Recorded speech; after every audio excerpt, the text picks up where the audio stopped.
আচ্ছা, এখানে একটি গুরুত্বপূর্ণ প্রশ্ন যে মোহতারাম, ঘরে বিড়াল থাকলে কি হয় আর কুকুর থাকলে কি হয়? ঘরে বিড়াল থাকলে নাকি অশুভ অনেক কিছু থেকে বাঁচা যায়, এ ব্যাপারে আপনার কাছে জানতে চাই। অনেকে বিড়াল পছন্দ করেন, অনেকে কুত্তা পছন্দ করেন। এই যে ইউরোপের দেশগুলোয় আমরা যারা আছি, এরা যে কুকুর পালে, বিশেষ করে অমুসলিমরা, তাদের নিয়ে আমার কোনো কথা নেই, কারণ এটা তাদের কালচার। তাদের বউ নাই, বাচ্চা নাই, একাকিত্বে সময় কাটে না, এই জন্য একটা কুত্তা রাখে ঘরে। তারা তো শরীয়ত ফলো করে না, তারা অমুসলিম, তাদের কথা ভিন্ন। কিন্তু নবীজি সাল্লাল্লাহু আলাইহি ওয়াসাল্লাম বলেছেন, কোন মুসলিমের ঘরে যদি কুকুর থাকে আর ছবি থাকে, ওই ঘরে রহমতের ফেরেশতা প্রবেশ করে না। এখন এই সমস্ত দেশে, ইউরোপ, আমেরিকা, ইংল্যান্ড, এই সমস্ত আরবে, জর্ডান আমি দেখেছি অনেকে ফ্যাশন করে কুত্তা পালে। এখন বাংলাদেশে গুলশান বনানীতেও শুরু হয়েছে। যারা কুকুর পালন করেন তাদের ঘরে রহমতের ফেরেশতা ঢুকবে না। আর যদি শিকারের জন্য কেউ কুকুর পালন করেন, তাহলে সেটা জায়েজ আছে, আপনি ঘরের বাইরে রাখবেন, অথবা বাড়ির নিরাপত্তার জন্য যদি রাখতে চান, যেমন র্যাব স্কোয়াডে আছে, আর্মিদের কাছে কুকুর আছে, এগুলো জায়েজ আছে। কিন্তু এটার সাথে মাখামাখি করার কিছু নেই, কারণ কুকুরের লালা নাপাক, আর সত্তাগত ভাবে আবার কুকুর কিন্তু নাপাক না।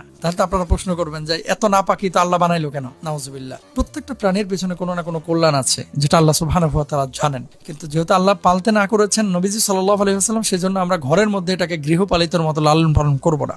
বিড়ালের ব্যাপারে আসেন, নবীজি সাল্লাল্লাহু আলাইহি ওয়াসাল্লাম বিড়ালের ব্যাপারে হাদিসে একটি কথা এসেছে, আবু হুরায়রা রাদিয়াল্লাহু তাআলা আনহু থেকে বর্ণিত। নবীজি সাল্লাল্লাহু আলাইহি ওয়াসাল্লাম বলেন, জনক নারীকে একটি বিড়ালের কারণে শাস্তি দেওয়া হয়েছে। সে বিড়ালটিকে বন্দী করে রাখে, অবস্থায় সেটি মারা যায়। সে এটিকে বন্দী করে রেখে পানাহার করায় নাই এবং তাকে ছেড়েও দেয় নাই, যেন সে নিজে জমিনের পোকামাকড় খেতে পারে। এ হাদিসের ব্যাখ্যা হাফেজ ইবনে হাজার আসকালানী রাহিমাহুল্লাহ তিনি বলছেন, কুরতুবী রাহিমাহুল্লাহ বলেছেন, এই হাদিস থেকে বিড়াল পোষা, বিড়ালকে বেঁধে রাখা জায়েজ বলে প্রমাণিত, যদি তাকে খাবার ও পানি দেওয়ার ব্যাপারে ত্রুটি না হয়। মানে বিড়াল যদি আপনি লালন পালন করেন তাহলে আপনার জন্য জায়েজ। আবু হুরায়রা রাদিয়াল্লাহু তাআলা আনহুর নামই তো বিড়ালের কারণে হয়েছে। তবে বিড়াল পালন করা সুন্নাত নয়। অনেকে বিড়াল পোষাকে সুন্নাত মনে করে, এটা ঠিক নয়। নবী সাল্লাল্লাহু আলাইহি ওয়াসাল্লাম বিড়াল পুষেছেন এরকম গ্রহণযোগ্য কোনো বর্ণনা পাওয়া যায় না, তবে সাহাবীরা পালন করেছেন। আনাস রাদিয়াল্লাহু তাআলা আনহু থেকে বর্ণিত, একবার নবী সাল্লাল্লাহু আলাইহি ওয়াসাল্লাম মদিনার বাহতান নামক স্থানে গেলেন। তখন তিনি আমাকে অজুর পানি এনে দিতে বললেন। আমি অজুর পানি এনে দিলাম। আল্লাহর হাবিব সাল্লাল্লাহু আলাইহি ওয়াসাল্লাম প্রাকৃতিক প্রয়োজন মেটানোর পরে অজুর জন্য পানির পাত্রটি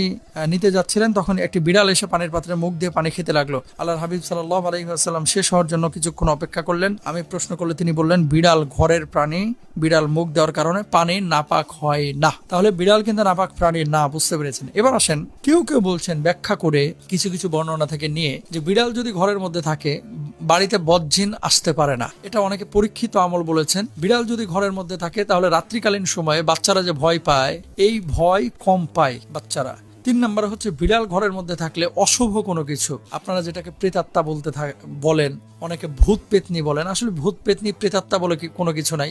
মানুষ মারা যাওয়ার পরে তার রূহ ফিরে আসে না, কিন্তু কেউ কেউ এটাকে ব্যাখ্যা করেন যে ফিরে আসে, অনেকে বলেন। তো এই ধরনের ভয়